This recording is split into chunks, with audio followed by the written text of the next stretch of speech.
Quantos podem dizer amém? Como é bom estar com você hoje pela manhã. Foi um tempo também muito precioso nesta casa, não é? Eu creio que Deus quer nos surpreender e revelar-nos, não é, a sua palavra e a sua vontade acima de quaisquer coisas.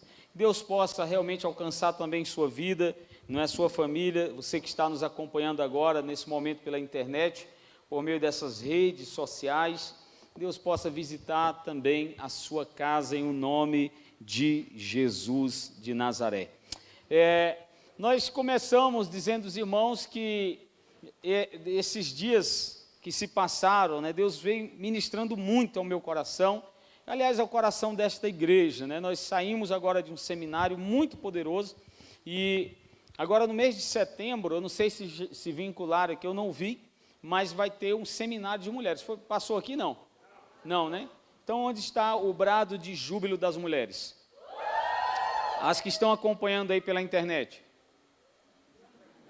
Parabéns, eu ouvi, né? Ouvi não, mas eu creio que você deu o brado de júbilo aí também na sua casa. Mês de setembro, Deus colocou algo em nosso coração. Todos os meses, nós teremos aqui um momento poderoso nesta casa. Amém, gente? E eu tenho certeza que é a palavra de Deus que nos fará continuar de pé.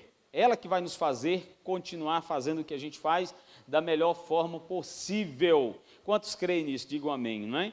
Então, não tem outro caminho. O caminho é se firmar, é buscar na palavra de Deus o nosso refúgio, né?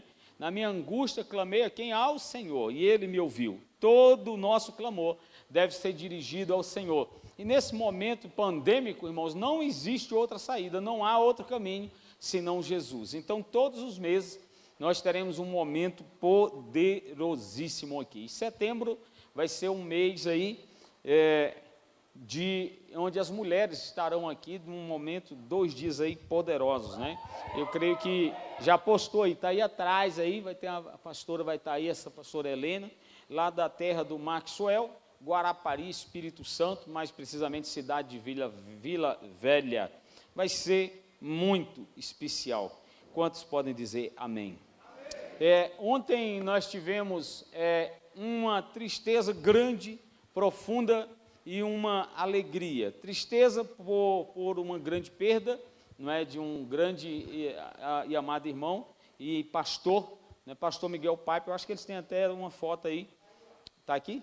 Ok.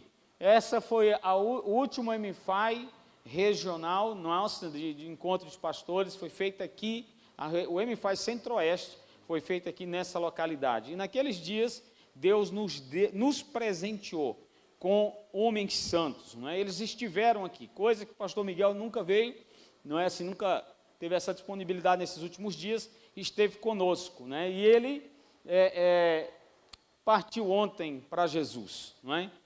Já se encontra com o Senhor. Então eu digo que é uma perda, porque a gente vai sentir a falta, com certeza. Um homem de muito caráter, entregou a sua vida dele ao Brasil e aqui fundou a comunidade cristã de Curitiba e lá pastoreou até os últimos dias da sua existência. Um legado que você deve aprender, não é, que você deve ler e crescer nele. Nós caminhamos nesta casa debaixo de um legado, não é? Não estou fazendo igrejinha e nem abrindo nada, nós caminhamos debaixo de um legado e as nossas gerações futuras saberão de onde a gente veio e para onde a gente está indo. Então esse foi um dos homens que Deus usou para tocar a minha vida. Eu até escrevi no meu status, coloquei assim: há coisas que são faladas somente ao coração. Só Deus sabe o que ele falou ali no meu ouvido nesse momento, né? Mas não precisa ninguém saber, né? Mas que de alguma forma foi muito especial. Então, pastor Miguel Piper está com o Senhor, né? Chorei esses dias, né, sentindo a dor da perda. Esse é um dos homens de muito caráter, né? Tinha muito caráter, de sobra, mas tinha um jeitão assim, às vezes meio tosco, no sentido de que ele não aceitava determinadas coisas. E um dia, eu me lembro que eu cheguei para ele e falei assim: pastor Miguel, eu preciso de... Sabe aquele discurso de crente besta? De crente que não tem maturidade nenhuma? Eu queria que o Senhor cuidasse de mim. Eu queria que o Senhor... Sem maturidade. eu queria que o Senhor olhasse para mim, que o Senhor me procurasse, que o Senhor, né? Eu joguei tudo para ele. Aí ele, quando ele terminou, quando eu terminei de falar, ele olhou para mim e disse assim: irmão, deixe-me falar algo para você. Eu tenho 4 filhos, todos eles hoje são homens. Quando eles eram pequenos, eu escovava os dentes deles, penteava o cabelo deles, né, vestia a roupa, levava para o colégio, trazia. Mas hoje, quando eles querem algo comigo, eles vêm até mim e falam comigo. Você não precisa de ninguém para ir atrás de você. Quando você precisar, você pode vir atrás de quem você precisa. Sai dali muito magoado. E pense, crente que é cheio de ferida. Eu também criei um bocado de ferida minha. Como é que pode? A gente vai buscar ajuda e recebe uma palavra dessa, um balde de água fria na fervura. Como é que pode? Eu nunca imaginava ouvir uma palavra dessa do pastor Miguel. Irmão, só que o que a gente faz com os outros, também fazem com a gente, não é? Vai falar um bocado de mim também nesse sentido. E aí, quando eu cheguei a casa, o Espírito Santo falou comigo: mas ele está certo ou errado? Está certo. Por que você não faz? E a partir dali, Deus colocou no meu coração de realmente buscar ajuda quando eu precisasse de ajuda. E foi um dos momentos que me deu saculejou assim para que eu pudesse crescer. Então ele era desse naipe aí, né? Um homem que não tinha meias palavras e não tinha que ficar lambendo ferida de ninguém. Ele dava logo na titela do peão, mas um cara de profundo caráter, um profeta nesta nação. Essa galera que hoje está aí como Rodovalho, não é, lá da Sara Nossa Terra, César Augusto, todos passaram pela mão desse cara e do George Crisley, quando há 30 anos atrás, 30 e tantos anos, começaram seus ministérios aqui em nossa nação. Então eu tenho um grande privilégio, uma alegria em dizer que nós recebemos também da imposição de mãos. Gustavo aceitou Jesus com esse homem pregando a palavra e vamos carregar uma parte do legado dele também, né, para a nossa família e para a nossa casa, em nome de Jesus. Que Deus te abençoe. Ore pela família, que nessas horas a tristeza é grande demais, né? Muitos pastores no Brasil inteiro chorando, não é, essa grande perda. Mas o Salmo 116 diz que Deus tem prazer na morte dos seus. Se não tiver prazer na sua morte, é porque você não é dele. Mas a Bíblia diz isso, né, que ele tem prazer porque é exatamente a volta para casa. Ninguém escolhe como chegar a este mundo e nem como sair, não é? Geralmente na chegada temos muita alegria. A tristeza é um pouco difícil, mas precisamos vencer também essa etapa. Diga graças a Deus. Depois disso, pode ligar essas lâmpadas aí, eu acho que é para eu enxergar um pouco o rosto dos irmãos. Eu quero compartilhar com você, então, algo profético essa noite, que saiu da boca de Jesus para os nossos corações. Então eu peço sua atenção para que você possa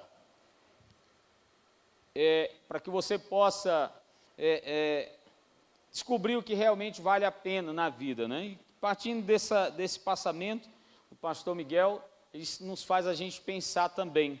No livro, segundo escreveu o evangelista Mateus, capítulo 6, versículo 33, diz assim: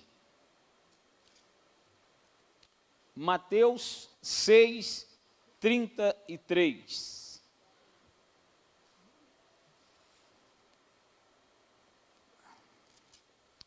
Diz assim: mas buscai primeiro o reino de Deus e a sua justiça, e todas essas coisas vos serão acrescentadas. Não vos inquieteis pelo dia de amanhã, porque o dia de amanhã cuidará de si mesmo, basta a cada dia o seu mal. Quando Jesus disse essa palavra, na verdade ela veio como consequência de uma série de instruções do Senhor acerca do reino dos céus, como Mateus sempre chamava, né? Reino dos céus ou reino de Deus, que no fundo são similares, são as mesmas coisas e tem que ver com a salvação do homem pós-morte, começando aqui e depois com a salvação, não é, pós-morte lá no céu. Mas antes dele falar sobre a gente não andar ansioso, nem irrequieto, nem preocupados, não é? O que é preocupado? É ocupar anteriormente, nem pesaroso com o dia de amanhã. Ele está ensinando um monte de coisa aqui para os discípulos. Dentre elas, é como jejuar, como orar, como dar esmolas, não é? Ele está ensinando no capítulo 6 ainda, como você pode servir a Deus.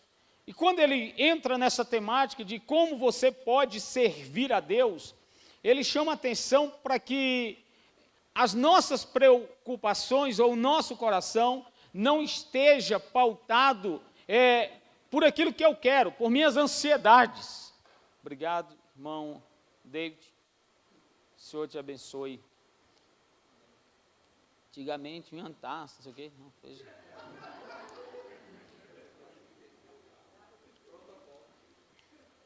Agradeço. Só mereço aí, tá bom. Obrigado, de verdade. Jesus está ensinando que nós não deveríamos andar preocupados com coisa alguma. Aliás, ele vem citando um exemplo dos pardais, que não trabalham, não precisam ter preocupação com as suas vidas, e Deus lhes dá o sustento. Jesus cita, nos chama a atenção para olhar para os lírios, para as plantas, e ele demonstra ali com a sua palavra que eles se vestem muito melhor do que Salomão em toda a sua riqueza. Então Jesus está combatendo aqui, irmãos, o andar cuidadoso com as coisas deste mundo. Jesus está chamando nossa atenção, se eu pudesse resumir todo esse capítulo 6 em uma só frase: o que vale a pena nesta vida. Ele está chamando nossa atenção para isso. O que vale a pena na nossa vida?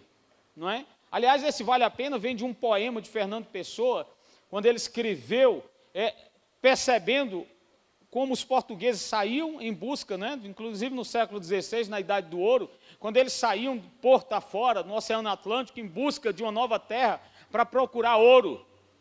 E muitos dos que saíam não voltavam, morriam, sucumbiam em alto mar, não é?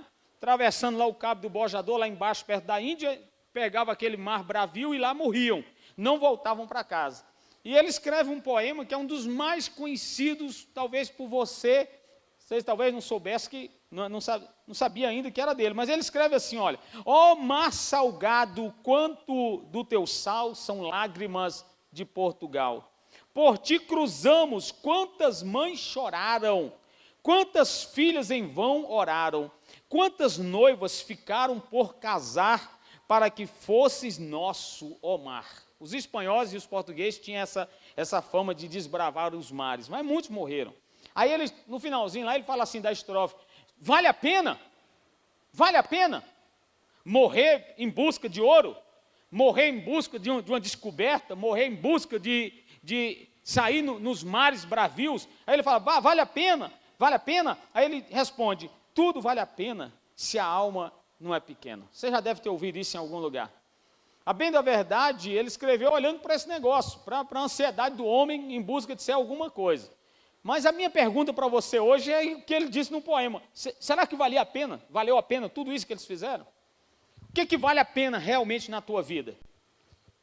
E aí eu trago uma exortação dizendo o seguinte: busque o que vale a pena, realmente. Busque o que vale a pena. E geralmente, quando a gente olha para essa temática, a gente percebe que o que vale a pena, o dinheiro não consegue comprar. Paulo, escrevendo aos Romanos 14, 17, ele diz: o que é o reino de Deus? O reino de Deus não é comida nem bebida. O reino de Deus é justiça, paz e alegria no Espírito. Agora a pergunta para você é: justiça, paz e alegria no Espírito, o dinheiro pode comprar? Você ter paz na sua casa de Jesus, você paga quanto para tê-la? Não é? A justiça, você paga quanto para se ter de Deus sobre a tua vida? São coisas que o dinheiro não pode comprar. Então, nós precisamos hoje botar a carapuça na nossa cabeça, irmãos, para a gente parar com essa onda de viver só em busca daquilo que é terreno. Porque diante da morte, nada vale a pena. Diante do fim da sua existência, nada vale a pena. O que vale a pena na sua vida hoje? Nós vivemos um limiar, e o diabo é mestre em saber disso, é estudioso disso, o limiar, para nos tentar nessas áreas. Nós vivemos aquele limiar sempre do desejo e da vontade. Ah, eu estou com desejo de viajar, de comer uma comida nova.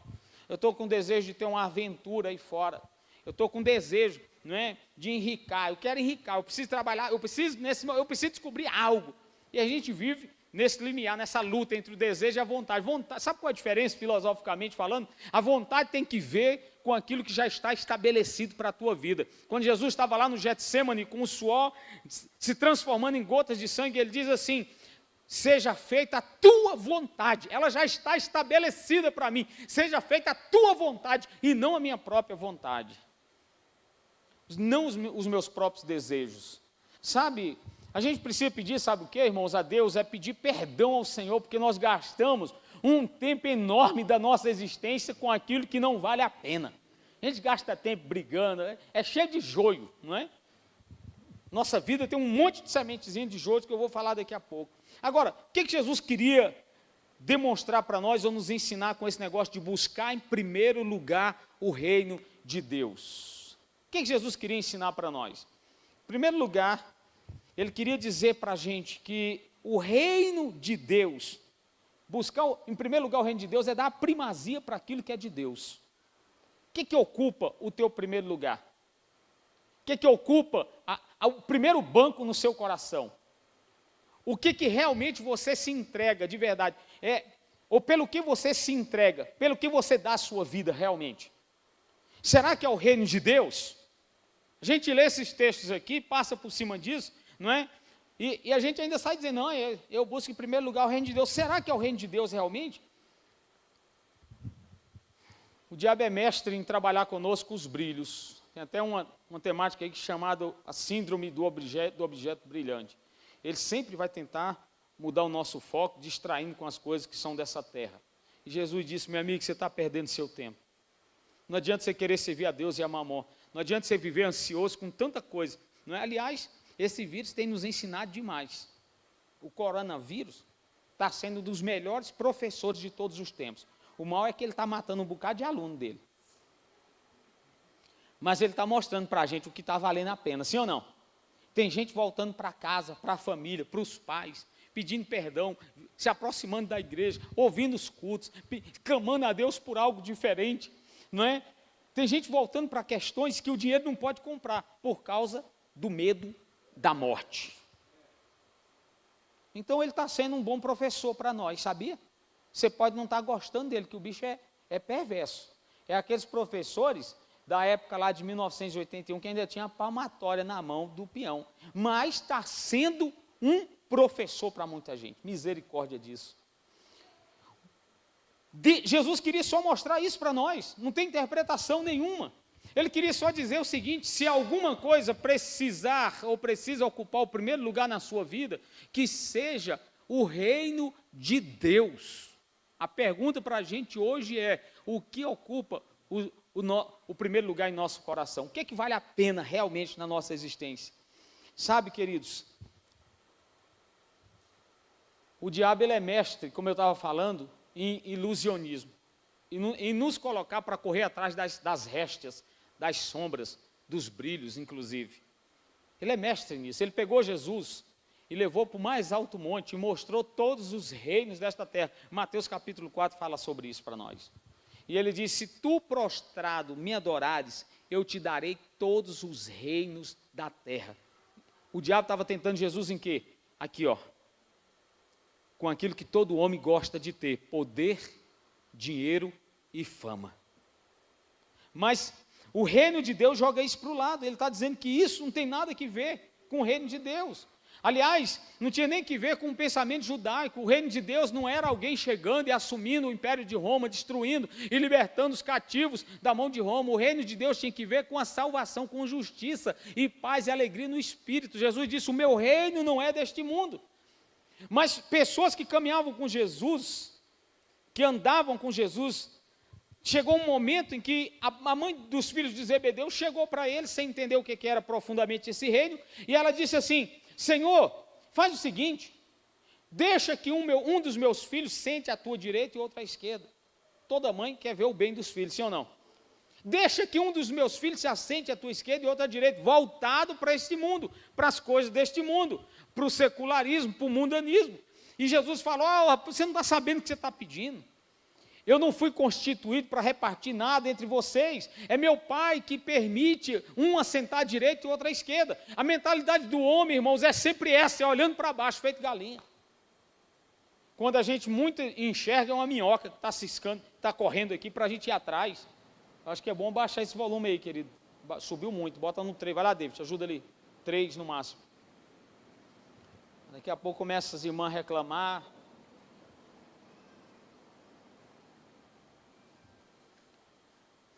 Isso aí, no 3 está bom. Obrigado. Então, a visão da gente, muitas vezes, é como galinha, a gente só olha para baixo. A gente só enxerga as coisas dessa terra. Senhor, deixa que um dos meus filhos sente à tua direita e o outro à esquerda, Senhor. E Jesus precisou dar um tapa na cara dela, dizendo, ei, o meu reino não é deste mundo. Que loucura, quem foi que disse para você que eu vim aqui estabelecer um reino sobre essa terra? Ele começa aqui, mas ele não é daqui. Aliás, ele começa dentro de você, mas ele também não é daqui. Ele vai se concretizar lá. E ela ficou com a cara olhando para o céu, e os outros 10 discípulos e apóstolos foram lá em Jesus e disseram, a Bíblia diz que eles ficaram indignados, porque eles também queriam uma palhinha aqui nessa terra. Irmãos, é impressionante como a gente consegue olhar somente para esse mundo, como a gente consegue olhar somente para as nossas dificuldades, como a gente consegue olhar somente para a promoção no emprego, como a gente consegue olhar somente para um carro que eu quero comprar, para uma casa que eu estou precisando, mas a gente não consegue olhar, irmão, tem gente que segue até Jesus para que ele não nos veja. Mateus capítulo 13, versículo 24 em diante, diz que um semeador saiu a semear. Escute por que isso acontece. E aquela semente era a palavra do reino. E aquela palavra do reino foi caindo em vários tipos de terra. Mas chegou a noite, os homens que estavam semeando dormiram. E aí a Bíblia diz que veio um inimigo. E esse inimigo plantou no meio daquela semente de trigo uma sementezinha chamada joio. Os apóstolos, depois que ouviram isso, disseram, Senhor, vamos arrancar. Não, a gente não pode arrancar agora. Quem vai fazer isso é o nosso Pai. Somente Deus pode arrancar o joio do meio do trigo. Se fosse pelas nossas vontades, a gente fazia cada coisa, não é? Mas somente o Pai pode tirar o joio do meio do trigo. Enquanto não, os dois têm que crescer juntos. E, aliás, eles até se confundem. Mas o que eu quero chamar a tua atenção é que Jesus, ele queria nos mostrar algumas realidades invertidas que nós vivemos e passamos. Deixa eu te contar uma coisa. Sucesso ministerial, e tem muito pastor e muitos líderes aí dizendo, pô, eu sou bem sucedido na vida. Mas sucesso ministerial não é prova ou padrão de avaliação para ninguém. Mateus 7:21 vai dizer que muitos naqueles dias vão chegar diante de Deus e dizer, Senhor, nós expulsamos demônios, nós oramos em línguas. E ele vai dizer, eu não vos conheço. O joiozinho lá, sabe aquele joiozinho? De um ministério quebrado. Muitas vezes nós amamos as coisas e nós desprezamos as pessoas. Nós amamos as coisas e nós queremos ter as pessoas. E nós deveríamos amar as pessoas e ter as coisas. A sementezinha do joio. Muitas vezes nós amamos os programas da igreja, mas nós não queremos ser a igreja. Eu estava vindo de uma jornada onde as pessoas valorizavam muito, sabe o que, irmãos? E eu estava ouvindo isso direto, shows gospels. O cara amava o evento que era organizado. E tinha muito sabidão que começou a ganhar dinheiro em cima disso. Aí veio o professor coronavírus para ensinar. Realidades invertidas. Nós queremos ser vistos pelos homens, mesmo que isso feche os olhos de Jesus. Os apóstolos, como eu disse, queriam um assentar a um lado e outro, botou até a mãe para pedir, vai lá mãe, pede por nós, intercede por nós. Nós cobramos intimidade das pessoas, mas nós não nos deixamos conhecer. Sabe o que é intimidade? É olhar para dentro de nós. Quando eu digo eu tenho intimidade com Deus, Ele está olhando para dentro de mim, quem eu sou. Quando eu digo eu tenho intimidade com uma pessoa, eu estou olhando para dentro dela e ela está olhando para dentro de mim. Mas a gente cobra isso das pessoas e a gente não dá intimidade para ninguém. A gente quer viver o nosso mundinho, do nosso jeitinho, da forma como eu acho que tem que ser, não tem intimidade com ninguém. Quando Paulo discipulou realmente um discípulo amado chamado Timóteo, a primeira coisa que ele fez foi circuncidar a Timóteo. Pegou nas suas intimidades para que houvesse circuncisão, para que realmente se estabelecesse um discipulado. Nós cobramos honra, mas nós desprezamos quando ela vem. Nós a desprezamos. Em várias passagens de Apocalipse, Apocalipse 2, 4, as cartas lá às igrejas, Esmirna, Filadélfia, tenho, porém, contra ti, que deixastes o primeiro amor. Foi a primeira lapada em uma das igrejas. Tenho, porém, contra ti, que permites algumas doutrinas, você está buscando dinheiro, prata e ouro. Eu tenho contra ti, você fez grandes obras, mas hoje você corre atrás só daquilo que é vão, aquilo que é inútil, aquilo que é fútil. Em nome do Evangelho, não se paga mais preço. Jesus já pagou por nós. Mas o reino, a Bíblia diz que é tomado por esforço. O que vale a pena realmente na sua vida, meu amigo? O que ocupa o teu coração em primeiro lugar? O diabo, o sabedor disso, vai lá e planta a semente do joio junto com a semente do trigo. A semente do desinteresse. A semente de práticas erradas, inclusive financeira. A semente de buscar e passar a vida inteira correndo atrás daquilo que não vale a pena de jeito nenhum. A semente e o joio da desobediência, o joio do desânimo prolongado, o joio de envolvimentos imorais. E aí o homem fica somente com a visão ao mal, a visão de galinha, e esquece que ele foi chamado para ser águia. Ei, você é uma águia de Deus. Deus te chamou para ser águia, para enxergar muito mais além, para enxergar de cima para baixo, para olhar, para fazer voos soberanos sobre si mesmo. Mas às vezes a gente vive só olhando para baixo. Tempo atrás eu estava falando sobre Efésios 5:5 com um dos jovens, não dessa casa, graças a Deus por isso. E a gente mostrando que às vezes o jovem, ele olha somente para esse mundo. O cara corre atrás de quê? Só desse mundo. E aí eu falando sobre adultério, fornicação, quando chegou em fornicação, meu amigo, o cara me fez calar para me dar uma aula. Ele disse, adultério, pastor, é quando duas pessoas casadas traem um ao outro. Mas fornicação não tem nada a ver com o que o senhor está dizendo aí.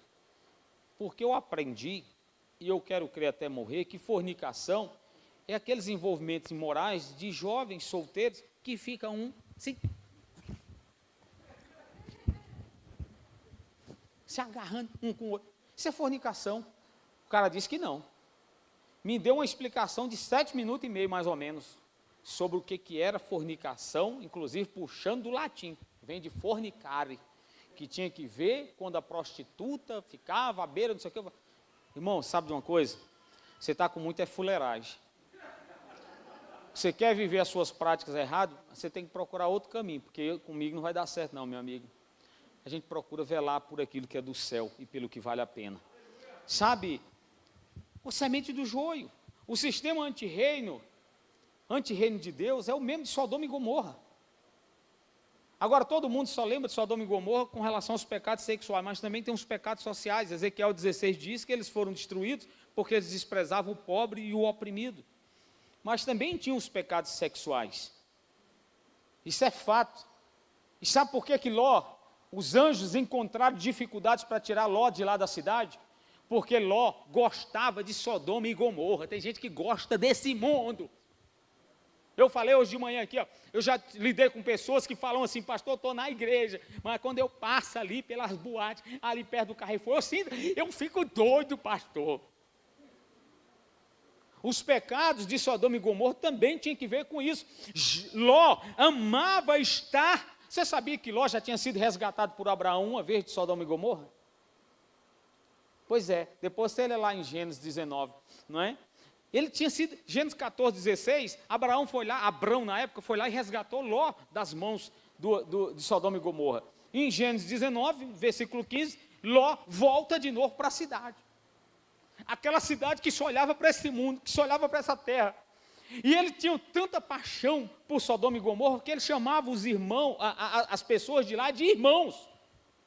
Os anjos chegaram e disseram, Ló, você precisa sair daqui. E a Bíblia diz que eles tiveram dificuldades para tirar Ló de Sodoma e Gomorra. É tanto que na noite em que os anjos dormiram na sua casa, logo pela manhã, logo quando eles entraram, antes de dormir, os homens se juntaram à porta e disseram: olha, a gente quer pegar esses caras aí, tira eles daí que a gente quer ter relacionamento sexual com eles. E a Bíblia diz que Ló saiu lá, né, na porta da sua casa e disse assim: irmãos! Olha, chamar uma peste dessa de irmão. Ló amava tanto Sodoma e Gomorra que chamava eles de irmãos. Irmãos, tem aqui minhas filhas, tome-as, mas não façam mal a esses homens, irmãos. Nós vivemos esse evangelho, irmãos, que só olha para baixo, infelizmente. Os anjos tiveram dificuldade de tirar Ló de lá. Mas sabe por que Jesus disse para buscar em primeiro lugar o reino de Deus? E eu quero encerrar com isso. Porque Ele está nos ensinando, acima de tudo, o que devemos buscar. Porque é excelente. Ele quer que nós busquemos a excelência. Quantos estão dispostos, junto comigo, a buscar a excelência em Deus? Ele quer que nós busquemos a excelência. E tudo que é excelente passa por 3 vias. A primeira delas passa pela perícia. O que é a perícia, pastor? A arte de se fazer bem qualquer coisa. Quando eu digo eu sou perito em se fazer esse púlpito, significa dizer que eu sei fazer bem. Você quer ver um cara que era perito top das galáxias? Sansão. A Bíblia diz que com uma queixada de jumento ele matou um exército, um batalhão dos filisteus com 1000 homens. Esse dia eu estava com o Adriano, ele estava por aqui com a gente, está ali. A gente viu uma caveira de uma vaca, sei lá o que era aquilo. E eu peguei um dos pedaços da queixada da vaca e disse: ó, Adriano, né? Olha que coisa, Sansão matou 1000 homens com uma queixada de jumento. Um homem desse tinha habilidade na guerra, tinha ou não tinha? Sim ou não? Você acha que tinha, irmão, ou não? Irmão, com uma queixada de jumento matar um exército com espada. O cara tem que ter habilidade ou não tem? Tudo que é excelente passa por habilidade. Se você não sabe fazer, procure aprender a fazer. Se você não sabe fazer bem, procure fazer bem. Ou pelo menos um pouco mais melhorado. Tudo que vem às tuas mãos, o sábio diz: faça com todo o seu coração como ao Senhor e não aos homens. Às vezes você faz achando que está fazendo para mim. Aí faz meia boca. Aí meu amigo Jeremias pega você com uma palavra dizendo que maldito aquele que faz relaxadamente. Porque quando você faz aos homens, você está fazendo a Deus. Essa aqui é a verdade. É ou não é? Quando você serve aos homens, você está servindo a Deus. Quando você ama aos homens, você está amando a Deus. Esse é o princípio. Mas esse homem tinha habilidade. Ele julgou Israel por 20 anos. Olha a excelência. Um cara que era top no julgamento. Abençoava a nação. Juízes 15 e 20 vai dizer isso. Um homem que tomou 30 raposas e queimou a seara dos filisteus. Ele rebentou com a colheita dos seus inimigos. Mas ele também era um homem cheio de unção. Quantos creem que a Sansão era cheia de unção? Claro que sim, a Bíblia diz que o Espírito de Deus vinha sobre ele. E está aí a segunda coisa que você precisa ter, irmãos, para buscar excelência em Deus e olhar para cima, é unção. Há quem diga que uns são e outros não são, mas não é nesse sentido. É unção de derramar o óleo de Deus sobre a tua cabeça. Esses dias a gente ouviu aqui, quem não tem unção, meu amigo, vai gerar a engrenagem, não é? Cheia de barulho, problemas. Quem tem unção, meu amigo, já está tendo problema doidado igual Jesus teve. Imagine que não tem. Quantas pessoas na Bíblia, e eu quero que você me responda, até quem está ouvindo pela internet, manda escrito aí. Quantas pessoas na Bíblia oraram e a rocha se abriu e a água saiu de dentro da rocha? Quem orou e a rocha abriu e a água saiu de dentro da rocha? Quem? Moisés. Um dia que o povo passou ruim lá, sede, a Bíblia diz que Moisés orou, e eu tive até nesse lugar lá, que até hoje sai água, segundo o nosso guia. Até hoje sai água. Moisés orou e a rocha se abriu. Agora eu pago um jantar para quem me disser o nome da segunda pessoa, ou se aconteceu realmente. É quem não estava de manhã, porque tem uns espertalhões aí que já estão, né? Que orou e a rocha se abriu e bebeu água também. 3, 2, 1, obrigado. Lá atrás falou o quê? Mefibosete? Não, está errado. Juízes, a Larissa vai postar para nós, Juízes 15, 19. Eu não vi quem foi, por isso que eu falei assim. Juízes 15, 19 diz assim, ó. Então Deus fendeu uma cavidade que estava na queixada, e saiu dela água, e bebeu, e recobrou o seu espírito, e reanimou-se. Por isso chamou aquele lugar a fonte do que clama, que está em Leí, até o dia de hoje. O próprio Sansão. O cara tinha unção ou não tinha? Tinha ou não tinha unção, gente? Depois dessa guerra com os filisteus, ele orou, e o que não tinha vida, jorrou água. Não encontro mais, nem Jesus fez isso. Mas uma terceira coisa precisa ter, para que você comece a olhar para cima e não para baixo. Se a primeira chama-se perícia, a segunda unção, a terceira tem que ver com caráter. Tem que ver com o quê? Caráter. Aí isso aí ele não tinha. O cara casou com a filisteia e não era para casar. O cara tocou em defunto e não era para ter tocado. Ele era nazireu, não podia tocar. Comeu mel de dentro de uma carcaça lá de um leão velho. E o fim dele, todo mundo já sabe que foi trágico nas mãos de Dagom e dos filisteus. Por que eu estou falando isso para você, querido? Que vale a pena nessa vida. Chega de olhar para baixo. Olhe para cima. Busque o que vem de cima. Olhe para o alvo que está em Cristo Jesus, nosso Senhor, que está acima das nossas cabeças. Provérbios, ontem a gente estava lendo em Provérbios capítulo 15, o inferno está para baixo, não olhe para baixo mais, olhe para cima, onde está Cristo Jesus. Busque as coisas que são de cima e não as que são de baixo. O reino está preparado desde a fundação do mundo, mas qual o reino ocupa o seu coração? Qual é a tua herança? O reino deste mundo é só isso aí que você vê. É o carro, é a casa, é o curso, não tem nada de errado nisso. Mas se você colocar isso em primeiro lugar na sua vida, você vai perder o que é eterno. Você vai focar no que é passageiro e vai perder o que é eterno. O reino de Deus é o que está em cima e não o que está embaixo. A minha pergunta para você é, o que vale a pena mesmo? O que vale a pena para você? O que vale a pena realmente? Será que vale a pena servir a Deus? Se você disser para mim que sim, em que você tem colocado o seu coração? Em que está o teu coração? Qual o tesouro que te faz permanecer de pé? Fica de pé, vamos orar. Põe sua mãozinha assim no coração, ó. Eu quero orar com você. Fecha teus olhos. Deixa o Espírito Santo. Deixa o Espírito Santo ministrar a tua vida agora.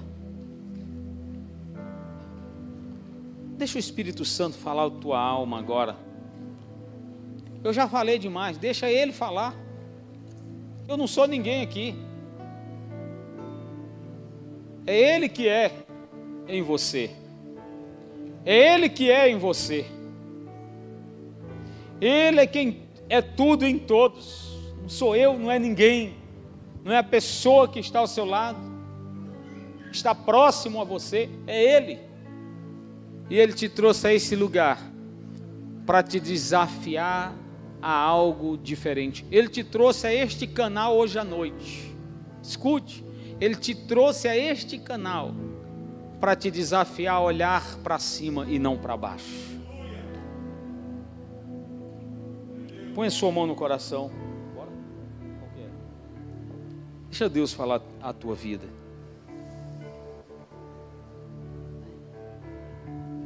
Quando a música esmorece, o resto desaparece. Eu quero abençoar todos vocês que estão nos assistindo, inclusive aí na França agora, tem um grupo lá nos assistindo, mandando um alô. Deus te abençoe aí, do outro lado do Atlântico. Ele alcance a tua vida também. Pense nisso, que vale a pena. Coração, mais que uma canção, mais que uma canção eu te darei. Pois apenas uma canção não é o que queres de mim. Você pode declarar isso essa noite? Mais profundo busca, Seu Senhor, do que os olhos podem ver, queres meu coração. estou voltando A essência da adoração, e a essência és tu. a essência és tu, Jesus. Oh, me perdoa pelo que eu fiz dela, quando a essência és tu. A essência és tu, Jesus. Talvez Deus te trouxe, talvez não, eu tenho certeza que Ele te trouxe hoje à noite, para que você começasse do início. Sabe o que é que eu quero te oferecer hoje? Como é que se toma o reino de Deus, pastor? É simples. Você toma posse de todo o reino de Deus, ouvindo o que a palavra de Deus diz, e ela diz assim, ó: arrependei-vos e crede no Evangelho. Quando você se arrepende de verdade, de fato, o reino de Deus entra dentro de você e começa uma obra que vai perdurar para a eternidade. Então eu quero te dar a oportunidade hoje de você se entregar a esse reino de Deus, começando pedindo perdão. Comece do jeito certo. Peça perdão pelas decisões erradas. Peça perdão pelas vezes que você olhou somente para esta terra. Peça perdão pelas vezes que você olhou somente para este mundo, como sendo tudo na tua vida. Esse mundo passa, mas a palavra do Senhor permanece. Esqueça. Faça como se não fizesse. Viva como se não vivesse. Viva Cristo. Viva os céus. Olhe para cima. Comece se arrependendo. Peça perdão a Deus agora em nome de Jesus pelas decisões erradas. Peça perdão agora pelas vezes que você deixou de lado aquilo que era principal, primordial, aquilo que deveria ter a primazia na tua vida. Peça perdão a Ele. Abra a tua boca, comece a pedir perdão a Ele. Estou voltando A essência da adoração. Deixe o reino de Deus entrar em você. Deixe o reino de Deus vir ao teu encontro. Deixe o reino de Deus inundar a sua casa. Pelo que eu fiz Uou! dela, quando a Essência és tu. A essência és tu, Jesus. Estou voltando à essência da adoração. A essência és tu. A essência és tu, Jesus. Eu quero fazer 3 apelos essa noite aqui. O primeiro deles: alguém aqui em nosso meio que deseja entregar a sua vida para Jesus, ou reconciliar com Deus como foi hoje pela manhã. E você que está acompanhando aí também, se você desejar isso realmente, para que o reino venha sobre a tua vida, eleve uma das suas mãos. Você que está aqui, você pode fazê-lo essa noite. Se você ainda não fez, é o seu momento. Você que está nos acompanhando, faça isso agora, dizendo: eu quero que o reino de Deus, Jesus, venha à minha vida. Eu quero me reconciliar com Deus. Você pode fazer um sinal com a mão, você pode se prostrar onde você está aí, no seu sofá, nesse ambiente onde você se encontra. E eu tenho certeza que Deus vai tocar a sua vida.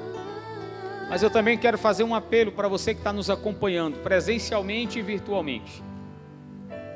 Quantos de verdade querem esta noite?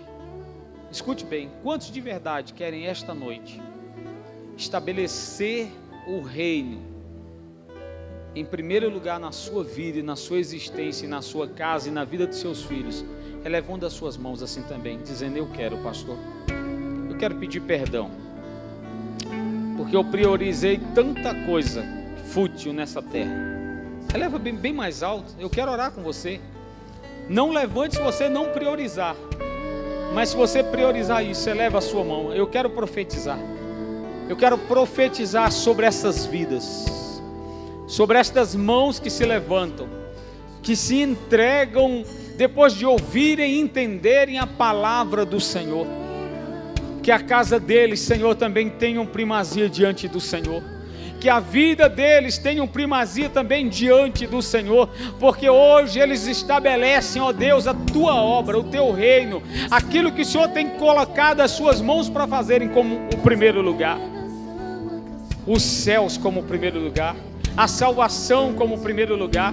Nós nos rendemos e nós levantamos as nossas mãos, porque todos os dias eu quero que esta seja a verdade da minha vida e a verdade na vida desta casa. Em o nome de Jesus de Nazaré, diga amém. Declara conosco: estou voltando.